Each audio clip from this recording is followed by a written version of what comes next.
বন্ধু, তোরা আজকে আমাকে সত্যি কথা বলি। তুই আসলে যেরকম ভাবিস আমাকে, আমি এরকম না। আমি আসলে গরিব না, বুঝছস? আমি অনেক বড় লোকের ছেলে।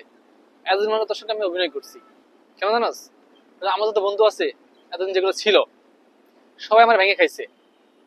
যে কারণে আমি গরিব সেজে একটা ভালো ফ্রেন্ড খুঁজতেছিলাম। মনে কর যে আমি তোরে একটা সত্যিকার ফ্রেন্ড হিসেবে পাইছি।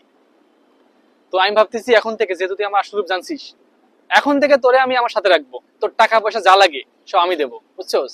তোর যদি ফ্ল্যাট লাগে সেটাও দেবো। মনে কর যে ঢাকা শহরে আমার 4-5টা বাড়ি আছে আমার বাপের। আমি তোরে ফ্ল্যাট দিই, কেউ কিছু বলতে পারবে না। ওইটা তো পরে কিছু না, তোর গাড়ি লাগলে গাড়ি দেবো। মনে কর যে প্রতি মাসে আমরা 2 থেকে 3টা দেশ ঘুরবো। তুই আমার সাথে থাকবি, তোর কিচ্ছু করতে হবে না, তুই সাথে থাকবি।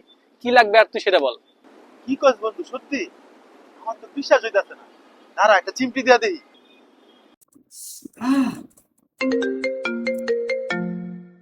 হ্যালো। বন্ধু, আমার মোবাইলে 50 টাকা রিচার্জ করে দে না।